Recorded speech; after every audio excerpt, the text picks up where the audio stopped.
Hi guys, welcome back. तो चलिए हम लोग कंटिन्यू करते अपने सी प्रोग्रामिंग को, और आज हम लोग देखने वाले हैं डू वाइल लूप को। हम लोगों ने for loop and while loop को देखा है, उसी से रिलेटेड है do while loop. Do while loop basically बहुत कम यूज होता है, तो आप बस इसे समझ लो। इसका यूज आप भी नॉर्मली कम ही करोगे, क्योंकि इसका ज़्यादातर लोग यूज करते नहीं हैं। फिलहाल मैं आपको दिखाता हूँ कि डू वाइल लूप कैसे काम करता है। लास्ट टाइम हम लोगों ने फॉर लूप बनाया था जो कि कुछ ऐसा काम कर रहा था, इसी से रिलेटेड ही हमारा डू वाइल लूप है। अब डू वाइल लूप क्या करता है, आपको सिंपली डू लिखना है, यानी कि डू वाइल बना रहे हैं तो पहले डू आएगा, देन ब्रेसेज आएगा, देन वाइल आएगा, और यहाँ पे कंडीशन आएगी इस तरीके से। और यहाँ पे हम लोग इसको इस तरीके से रन करेंगे, ठीक है। तो कुछ ऐसा हम लोग बनाएंगे, डू देन वाइल, और वाइल के अंदर कंडीशन। दैट मीन्स इसमें सबसे पहले आपका यहाँ पे कोड आने वाला है, जो कोड आप लोग वहाँ पे करते थे। इस वाइल के बाद यहाँ पे ब्रेसेज होता था और कोड होता था। अब क्या हो रहा है कि पहले कोड हो रहा है, देन वाइल वर्क कर रहा है। दैट मीन्स यहाँ पे अगर मैं इस चीज़ को कमेंट कर दूँ थोड़ी देर के लिए, और यहाँ पे इनिशियलाइज करूँ इंट आई, सेम प्रोग्राम को बनाने की कोशिश करते हैं डू वाइल में इंट आई कर दिया, और यहाँ पे हमारा कोड आ गया प्रिंटफ, और 1 का इंक्रीमेंट ले लेते हैं। यहाँ पे 1 का इंक्रीमेंट ले लिया, और कंडीशन हमारी एज इट इज़ है 1 लेस देन 10। तो देखते हैं क्या ये 1 से 10 तक की वैल्यू को प्रिंट कर रहा है, या 1 से 9 तक की वैल्यू को प्रिंट कर पा रहा है। तो आप देखिए ये अभी भी 1 to 9 तक की वैल्यू को प्रिंट कर रहा है। तो डिफरेंस क्या है वाइल और डू वाइल में? वाइल में इनिशियलाइजेशन पहले होता है, डू वाइल में भी इनिशियलाइजेशन पहले होता है।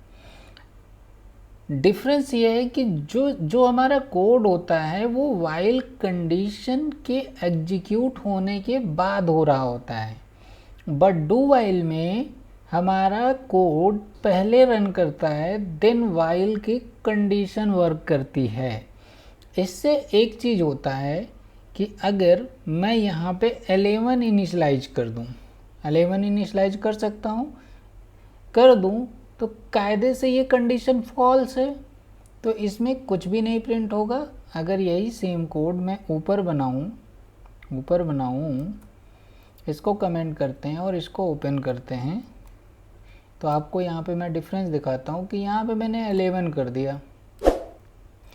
अब क्या होगा? अब तो कुछ भी प्रिंट नहीं होगा, क्योंकि वाइल की कंडीशन ये ट्रू ही नहीं हुई, तो ये नहीं रन किया। हम यहाँ पे आते हैं और देखते हैं। आप देखो ये एग्जीक्यूट हुआ, बट यहाँ पे कोई भी रिजल्ट नहीं आया, क्योंकि ये कंडीशन ट्रू नहीं हुई। तो सिंपली इनिशियलाइजेशन हुआ, देन कंपाइलर बाहर चला गया।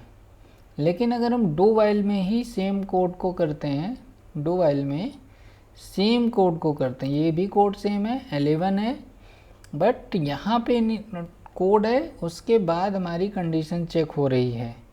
तो ऐसे में क्या होगा? ऐसे में होगा ये कि आप देखो 11 प्रिंट हो रहा है, 11 प्रिंट हो रहा है। दैट मीन्स ऐसी सिचुएशन में क्या होता है कि एक बार आपका लूप चलेगा ही चलेगा, चाहे कंडीशन ट्रू हो चाहे फॉल्स हो। अगर आपको कभी ऐसी कोई सिचुएशन है जिसमें एक बार तो लूप चलना ही चाहिए, चाहे वो कंडीशन ट्रू हो या फॉल्स हो, जो कि नॉर्मली बहुत कम होता है, बट अगर किसी सिनारियो में ऐसा बनता है कि आपको फर्स्ट टाइम तो लूप चलाना ही चलाना है, बाकी के बाद में उसके बाद कंडीशन चेक होगी। अगर ये कंडीशन ट्रू होगी तो कंपाइलर यहाँ आएगा, अदरवाइज नहीं आएगा। होता क्या है डू वाइल में, कंपाइलर पहले इसको इनिशियलाइज करता है, यहाँ पर डेटा लोड हुआ, डू में आया, डू के अंदर जो भी कोड होगा वो सारा एग्जीक्यूट होगा, क्योंकि अभी कंडीशन चेक नहीं हुई है। जब ये एग्जीक्यूट हो जाएगा, देन यहाँ पे आके कंडीशन चेक करेगा, और अगर कंडीशन ट्रू हो जाती है तो कंपाइलर फिर से यहाँ पे आ जाएगा और दोबारा से इस कोड को रन करेगा। अब अगर ये कंडीशन फॉल्स हो गई यहाँ पे तो बस कंपाइलर दोबारा यहाँ पे नहीं आएगा, वो सीधे बाहर निकल जाएगा और आगे चला जाएगा। दैट मीन्स ये नॉर्मल कोड की तरह वर्क करता है।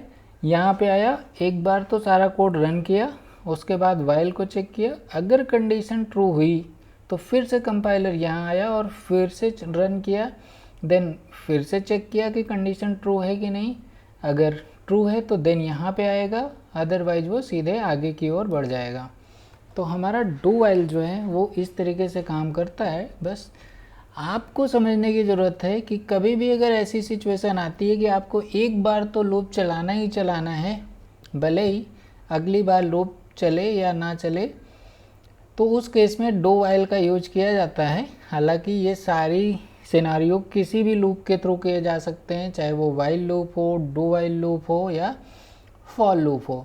मेजरली मैं फिर से बोल रहा हूँ कि फॉर लूप और वाइल लूप ही यूज होता है, और आप अगर ऐसा कोई सिनारियो कभी मिलता है तो आप वहाँ पे डू वाइल भी यूज कर सकते हैं। तो ठीक है, आई होप आपको for, while and do while के बीच के डिफरेंस जो भी हैं छोटे छोटे वो आपको समझ में आ गए होंगे। ये भी समझ में आया होगा कि कौन सा लूप किस समय हमको यूज करना है। और अब हम लोग नेक्स्ट लेक्चर में इससे रिलेटेड कुछ क्वेश्चंस को करेंगे। तो मिलता है नेक्स्ट लेक्चर में। Thanks for watching, keep learning guys.